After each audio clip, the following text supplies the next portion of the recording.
ৰেমলৰ দৰে এই ভয়ংকৰ বিপদৰ মুখামুখি হ'বলৈ গৈ আছে বিশ্বনাথৰ এটা বৃহত্তৰ অঞ্চলৰ ৰাইজ। বিশ্বনাথত এই পৰ্যন্ত ৰেমালৰ ব্যাপক প্ৰভাৱ পৰা নাই যদিও ৰেমালৰ দৰেই এক ভয়ংকৰ বিপদৰ আগজাননীয়ে নিদ্ৰা হৰণ কৰি তুলিছে বিশ্বনাথৰ প্ৰায় 100খন গাঁৱৰ ৰাইজক। একমাত্ৰ জলসম্পদ বিভাগ আৰু ঠিকাদাৰৰ চৰম হেমাহি আৰু দুৰ্নীতিৰ বাবেই এতিয়া হাজাৰ হাজাৰ পৰিয়ালৰ জীৱনলৈ চৰম ভাবুকি কঢ়িয়াই আনিছে। উল্লেখ্য যে বিশ্বনাথৰ দক্ষিণ পাৰৰ বৃহত্তৰ ৰাইজৰ একমাত্ৰ ৰক্ষা কৱচ বিশ্বনাথ ঘাট পানপুৰ মথাউৰিৰ কাষত গৰাখহনীয়াই যিকোনো মুহূৰ্ততেই ভয়াৱহ ৰূপ ধাৰণ কৰাৰ সম্ভাৱনা প্ৰকট হৈ উঠিছে।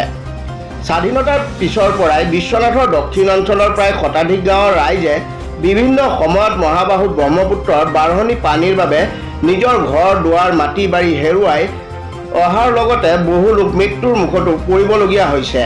কংগ্ৰেছ চৰকাৰৰ দিনতো অথবা বিজেপি চৰকাৰৰ দিনতো উক্ত অঞ্চলৰ গৰাখহনীয়া ৰোধ কৰাৰ বাবে বহু হাজাৰ কোটি টকা আবণ্টন দিছে যদিও অঞ্চলবাসীৰ সমস্যা কিন্তু আজি পৰ্যন্ত সমাধান নহ'ল।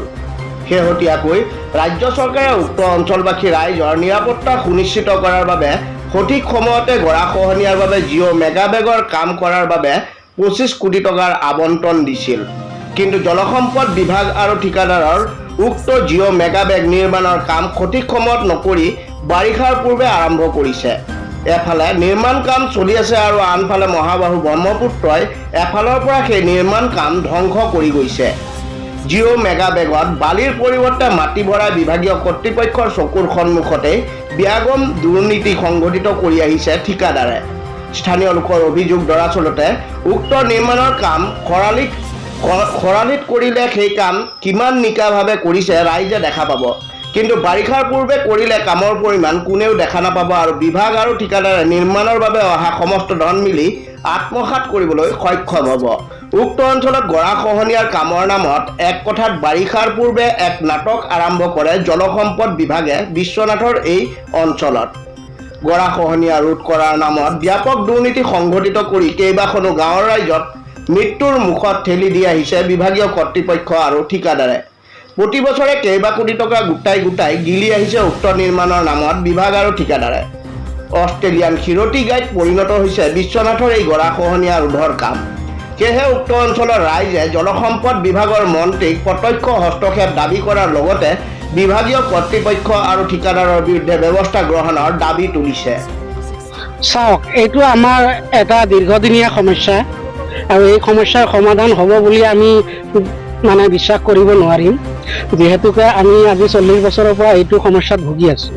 কিন্তু এটা কথা আমি সুখী হৈছিলোঁ, যোৱা বছৰ আমাৰ বিশ্বনাথৰ অভিভাৱক মন্ত্ৰী শ্ৰীমান পীযুষ হাজৰিকা ডাঙৰীয়াই কথা ৰাখিছিলে। তাৰ বাবে তেখেতক আমি ৰাইজৰ হৈ ধন্যবাদ জ্ঞাপন কৰিছোঁ যে তেখেতে সময়মতে আমাক 25 কোটি টকা আবণ্টন দিছে। কিন্তু এই টকাখিনিৰ যে অপচয় হৈ আছে তাৰ বিতং মই ক'ব বিচাৰিছোঁ। আজি 3 মাহ পূৰ্বে ইয়াত কাম আৰম্ভ হৈছে, এইটো চবেই জ্ঞাত। কিন্তু কথা হ'ল এই 3 মাহত আজিলৈকে 300 বস্তাও চাগে ইয়াত পৰা নাই জিঅ' বেগ। তাৰ একমাত্ৰ কাৰণ হৈছে বিভাগীয় কৰ্তৃপক্ষ। কাৰণ বিভাগীয় কৰ্তৃপক্ষ আৰু লোকেল চৰ্দাৰ, আমি মূল চৰ্দাৰ ঠিকাদাৰক দুখিব নাযাওঁ, কাৰণ তেওঁলোকে দায়িত্ব দি থৈছে কাৰোবাক, তেখেতলোকেহে ইয়াৰ সমস্যাখিনি তেওঁলোকক অৱগত কৰিব লাগিব। আমি যথাসম্ভৱ আমাৰ SDO মহোদয়ক অৱগত কৰিছিলোঁ। তেখেতে পূৰ্বৰ দৰে মই যোৱাবাৰো আমাৰ উপায়ুক্ত মহোদয়ৰ সন্মুখত মই চেলেঞ্জ কৰিছিলোঁ যে মই নিজে পানীত নামিম, যদি এজ পাৰ এষ্টিমেট কাম হৈছে মোক আইনীভাৱে মোৰ ওপৰত ব্যৱস্থা গ্ৰহণ কৰিব। 10% নহয়, এইটো চেলেঞ্জ কৰিছোঁ। নহ'লে মোৰ আজিৰ তাৰিখতো বিভাগীয় কৰ্তৃপক্ষই চৰকাৰীভাৱে আইনীভাৱে মোৰ ওপৰত ব্যৱস্থা গ্ৰহণ কৰক। চেলেঞ্জ গ্ৰহণ যদি তেওঁলোকে কৰে, মই ইয়াতে আছোঁ। খৰালি কাম নকৰি পেলাই বাৰিষা কিয় কৰে? সেইটোৱে 1 নম্বৰ পইণ্ট। খৰালিত কৰিলে আপুনি কামখন দেখি পাব যে ইয়াত 300 বস্তা পৰিছে নে 100 বস্তা পৰিছে, আৰু বাৰিষাত কৰিলে আজি আপুনি নিশ্চয় গম নাপাব পানীৰ তলত 10,000 বস্তা আছে নে 1,000 বস্তা আছে।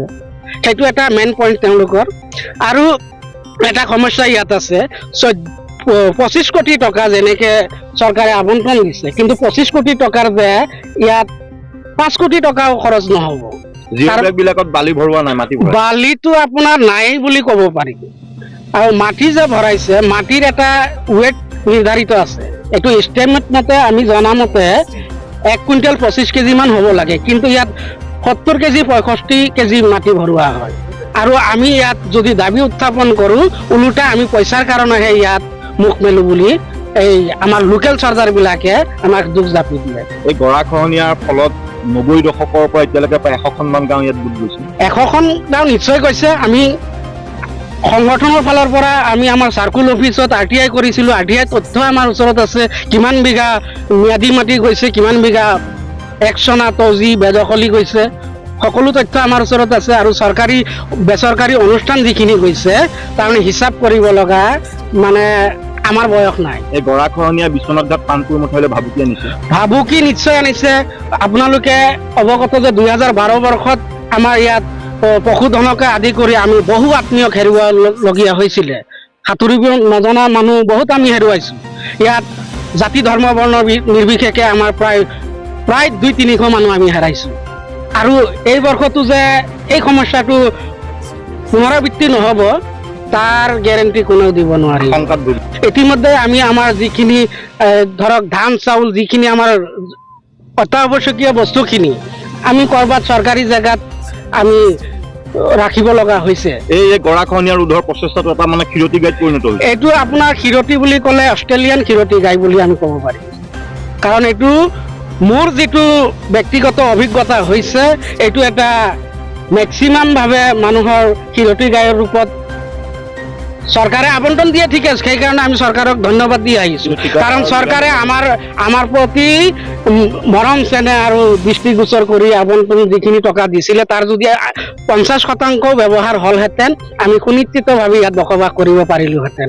কিন্তু আমাৰ লোকেল চাৰ্জাৰবিলাক যে আমাৰ ইয়াৰে, তেওঁলোকে এই ইয়াতে ক্ষীৰতী গায়ৰ নিচিনা ব্যৱহাৰ কৰি ওপৰত মাটি বাৰী কৰি গাড়ী ঘোঁৰা কৰি তেওঁলোকৰতো সমস্যা সমাধান হৈছেই, কিন্তু যিখিনি দুখীয়া মানুহ তেওঁলোকে যথাসম্ভৱ এবাৰ পানীত ডুবিব লাগিব। কাৰণ আমি য'তে ত'তে এতিয়া মাটিও ক্ৰয় কৰিব নোৱাৰোঁ। ক্ষমতা যদিও আছে কাৰোবাৰ, কিনিলে অতি উচ্চতৰ এটা সমস্যা আহি আছে। কিন্তু আমাৰ ইয়াত ম্যাদী মাটিখিনি চৰ অঞ্চলৰে হওক, কিন্তু আমি নিশ্চিতভাৱে ইয়াত খেতি বাৰী কৰি চলি আছিলোঁ। কিন্তু এই ব্যৱস্থাটো আমাৰ লোকেল চৰকাৰ আৰু বিভাগীয় কৰ্তৃপক্ষই মিলি আমাক মানে মৃত্যুৰ মুখত ঠেলি দিয়াটো আমি সুনিশ্চিত হৈছোঁ। এটা মেঘাবেগ যেনে এপ্ৰনটো আমি যিটো জানো, এপ্ৰনটো 26 মিটাৰ আছে। 26 মিটাৰ আগত মানে কি গিভিয়নটো আগত মানে গিভিয়নটো বান্ধিব লাগিব। গিভিয়নৰ পৰা গোটেই মানে 26 মিটাৰ পানীৰ তলত মেঘাবেগ 3টাকৈ বেগ দিব লাগে বুলি স্কিমত আছে বোলে। কিন্তু স্কিমতো নাই কৰা নেকি? স্কিমতে কৰা নাই। 26 মিটাৰটো বাদ দিয়ক, ডিপাৰ্টমেণ্টে দেখুৱাই দিয়ক না ক'তবা যদি 26 মিটাৰ কৰিছে বা 20 মিটাৰ কৰিছে বুলি দেখুৱাই দিয়ক। যদি তেনেকুৱা প্ৰমাণ বহলটো মানে 26 মিটাৰ হ'ব লাগে। বহলটো 26 মিটাৰ হ'ব লাগে, এটা বস্তাৰ ওপৰত 3টা বস্তা হ'ব লাগে। কিন্তু নাই, নাৱত আৰু বা ক'তবা 2টা পেলাইছে, ক'তবা 10 মিটাৰ, ক'তবা 5 মিটাৰ, ক'তবা এতিয়ালৈকে ভালকৈ চালে ক'তবা গেভিয়নৰ তলত এপ্ৰন নাই বুলি ক'ব লাগিব। ক'তবা ওলাই যাব, যদি পানী শুকাই যায় ওলাই যাব। আৰু টাইমটো কি খৰালি নপৰে নেকি? খৰালি মানে কি টাইমটো মানে কি যদি 2 মাহ আগত পৰে, খৰালিৰ আগত, খৰালিতো নদীত পানীয়ে নাথাকে, কিন্তু একদম পানী মানে আহিব 15 দিন বা 1 মাহ পিছত পানী আহিব। তেনেকুৱা তাৰ কাম আৰম্ভ কৰোঁতে মিলতে পানী আহি গ'ল আৰু উটুৱাই লৈ যায়। লৈ গৈছে, আপোনালোকে দেখক তাক। মই কোৱাটোতো নহয়, ক্ষীৰতী গাইত পৰিণত হৈছে নেকি? ক্ষীৰতী গাই আৰু এইটো এই বছৰ বুলি নহয়, মানে এইটো মানে খৰালি কালত মনে মনে বহি থাকে ডিপাৰ্টমেণ্টটো। ঠিকাদাৰৰ কাম পালো নাহে, খৰালিৰ আগে বাৰিষাৰ আগে আহে আৰু এইবাৰতো 20 দিন বা 1 মাহে পাইছে। কিমান মিটাৰ কাম? এইটোতো 1400 মিটাৰ বুলি মই গম পাই। কিমান টকাৰ কাম? 25 কোটি টকা। 25 কোটি টকা। 25 কোটি। এই বাৰিষাৰ আগে এইটো কাম কৰিছে তাৰমানে? বাৰিষাৰ আগে কোনে কৰিছে? এইটো কোন কোম্পানী হয়? কোম্পানীটো নহয়, ঠিক আছে। এটা তেজপুৰৰ আৰমান বুলি আছে আৰু এটা গুৱাহাটী কিবা বৈশ্য বুলি, গোটেই নামটো মই নাজানো, বৈশ্য বুলি আছে বোলে। জলসম্পদ বিভাগৰ লোক ইয়াত আহিছে নে নাই?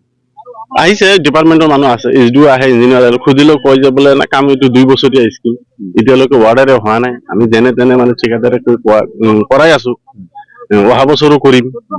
আমিতো ৰাইজেতো আকৌ বেছিকৈ ক'লে ৰাইজেতো ইমানখিনি বুজিও নাপায়। জিঅ' মেগা বেগ বিলাক যোনবিলাক বস্তা, সেইবিলাকত মাটি ভৰাব লাগে নে বালি ভৰাব লাগে? বালি ভৰাব লাগে বুলি ডিপাৰ্টমেণ্টে কোৱা মানুহ বা আমি এবাৰ ইঞ্জিনিয়াৰকো সুধিছো, বালিয়ে ভৰাব লাগে। কিন্তু আজি আপোনালোকে চাওক, কমপ্লিট মাটি ভৰাই আছে মেঘাবেগত। কমপ্লিট দুৰ্নীতি হৈছে। দুৰ্নীতি মানে কমপ্লিট, ইয়াত আৰু দুৰ্নীতি সন্দেহ নাই আৰু দুৰ্নীতিয়ে দেখা গৈছে।